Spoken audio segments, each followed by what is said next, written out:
Mekeni, manyaman na naman. Tara magluto tamo, bulanglang babing Kapampangan. Una mga ka-chefi, ayan, balatan muna natin yung ating bayabas. Pagkatapos mabalatan ng ating bayabas, ayan, tanggalin natin yung buto ng ating bayabas, tapos ilalagay natin sa ating cheesecloth. Ayan, para mamaya, kapag pinakuluan natin, hindi masama yung buto sa ating sabaw.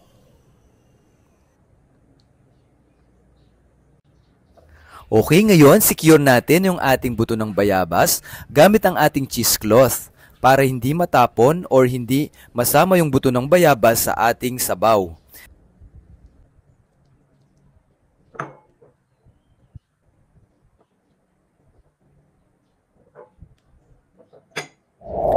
Ayan ang mga sangkap na ating gagamitin para sa ating sinigang na baboy sa bayabas. Ngayon, magsaute na tayo.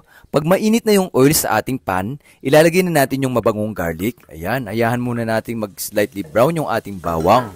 Sunod na natin ilalagay yung ating sibuyas. Ayahan muna natin mag-translucent yung ating sibuyas o lumabas yung sarili niyang katas.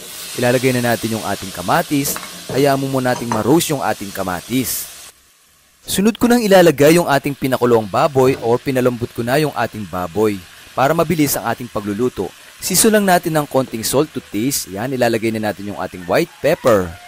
Tapos, sprinkle natin ng seasoning. Yan, optional lang. Tsaka natin ilalagay yung ating binalatang bayabas at tinanggalan ng buto. Ayan, saute lang natin. Tapos, ilalagay na natin yung ating pork stock. Ngayon, ibubuhos ko na yung ating tubig bigas. Ayan, kayo na rin pong bahala kung gusto nyo pang dagdagan hanggang sa mapuno yung ating pan. Sabay na rin nating ilagay at pakuluan yung mga buto ng bayabas. Ayan, takpan natin at simmer. Pagkaraan ng ilang minuto at lumambot na yung ating mga bayabas, ayan, tsaka natin kunin yung buto ng bayabas at ilagay natin sa bowl. Tapos, kuwala tayo ng konting sabaw at ilagay natin sa bowl. Ayan, squeeze natin yung mga buto para makuha natin yung lasa.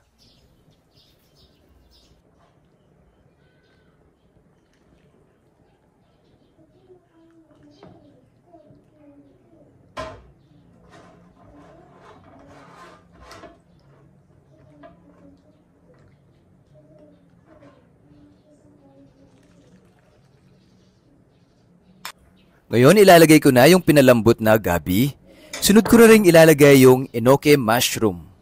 Ayan, napaka-healthy ng ating recipe for today. Yan, ilalagay ko na rin yung ating hiniwang kangkong.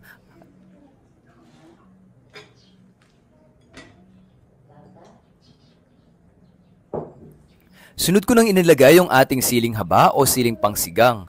Ayan, simmer pa natin hanggang lumambot yung ating kangkong. Kayo na rin pong bahalang mag-adjust kung gaano karaming lalagay nyo ng salt. Ayan, takpan pa natin.